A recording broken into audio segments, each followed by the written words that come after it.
Breaking చూస్తున్నాం. అమరావతి రాజధానిలో రెండో విడత ల్యాండ్ పూలింగ్ కు విశేష స్పందన వస్తోంది. స్వచ్ఛందంగా ముందుకొస్తున్న రైతులు తమ భూములను రాజధాని కోసం ఇస్తున్నారు. రాజధాని ప్రాంతమైన ఎండ్రాయితో పాటు పలు గ్రామాల్లో పర్యటిస్తున్న మంత్రి నారాయణ రైతులతో మాట్లాడుతున్నారు. ఆయా గ్రామాల్లో మంత్రికి ఘన స్వాగతం లభిస్తోంది.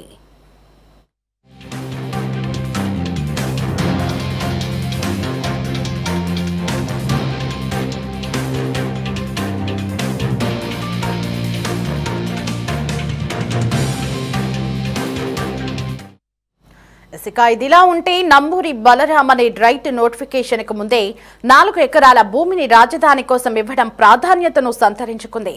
ల్యాండ్ పూలింగ్ కి సహకరిస్తున్న రైతులకు మంత్రి ధన్యవాదాలు తెలిపారు.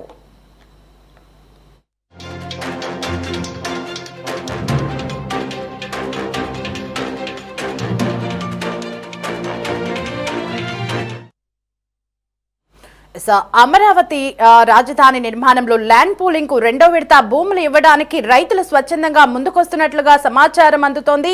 ఇదే అంశంపై మరింత సమాచారం మా ప్రతినిధి కాశీరావు ఫోన్ ఇన్ లో అందిస్తారు. కాశీరావు, చెప్పండి.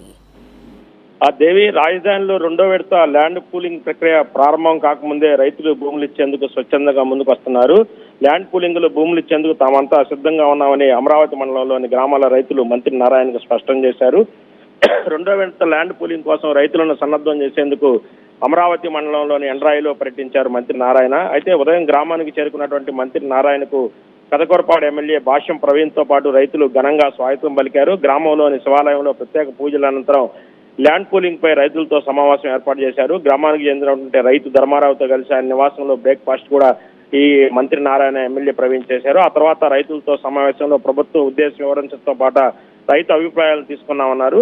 అంతర్జాతీయ స్థాయి రాజధాని నిర్మాణం కోసం రైతులంతా సహకరించాలని కోరారు. రైతులకు ఏ సమస్య ఉన్నా తన వద్దకు రావచ్చని మంత్రి నారాయణ భరోసా ఇచ్చారు. క్యాపిటల్ గెయిన్స్ మినహా అంశం ఇప్పటికే కేంద్ర పరిధిలో ఉందన్నారు మంత్రి నారాయణ.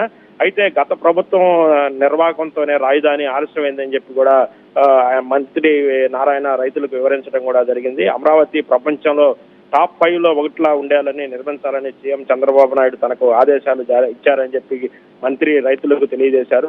మొదటి విడతలో కేవలం 58 రోజుల్లోనే 34,000 ఎకరాల భూమిని రైతులు స్వచ్ఛందంగా ముందుకొచ్చి సిఆర్డీకి ఇచ్చిన విషయం కూడా తెలిసిందే. ఇక సింగపూర్ మాస్టర్ ప్లాన్ ప్రకారం నిర్మాణం చేపడితే గత 5 ఏళ్లలోనే నాటి ప్రభుత్వం రైతులను అనేక ఇబ్బంది పెట్టిన విషయం కూడా అందరికీ తెలిసిన విషయమే. గత ప్రభుత్వ నిర్వాహకంతో అనేక న్యాయపరమైన చిక్కులు వచ్చాయి.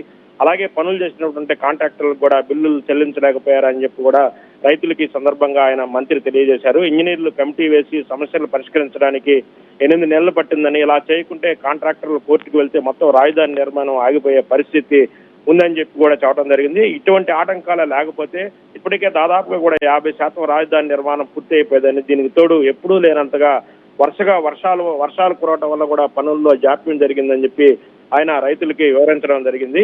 అయితే భూసేకరణ అయితే రైతులు నష్టపోతారు, ల్యాండ్ పూలింగ్ కి వెళ్దామని చెప్పి ప్రభుత్వం నిర్ణయం తీసుకుంది. దీనికోసం రాజధాని కోసం భూములు ఇచ్చినటువంటి రైతుల భూముల ధరలు పెరగాలంటే స్మార్ట్ ఇండస్ట్రీలు, ఒలింపిక్స్ నిర్వహించే స్థాయిలో international sports city, railway track, railway station, airport లాంటివి రావాల్సి ఉంటుంది.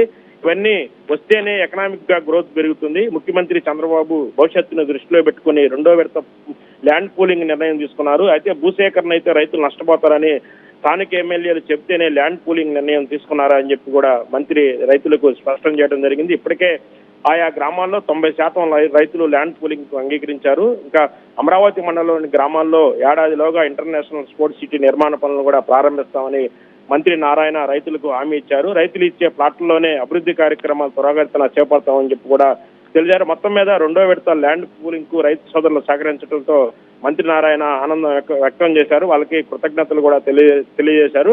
అయితే ఈ సమావేశంలో జరుగుతుండగానే ఎండ్రాయిలో తనకున్నటువంటి 4 ఎకరాల భూమిని లింగాపురం గ్రామానికి చెందినటువంటి రైతు నంబూరి బలరాం మంత్రి ఎమ్మెల్యే సమక్షంలో ఒరిజినల్ పత్రాలను ఆర్డీఓకి అందజేశారు. రైతులందరికీ మంత్రి నారాయణ ధన్యవాదాలు తెలియజేశారు. గత వైసీపీ ప్రభుత్వంలో ఈ ఏదైతే రాజధానికి భూములు త్యాగం చేసినటువంటి రైతులకు వైసీపీ ప్రభుత్వం ఏ విధంగా ఇబ్బందులు తెచ్చిపెట్టింది, వాళ్ళని ఏ రకంగా ఆందోళనకు గురి చేసింది అన్న విషయం కూడా రైతులకు స్పష్టం చేసింది.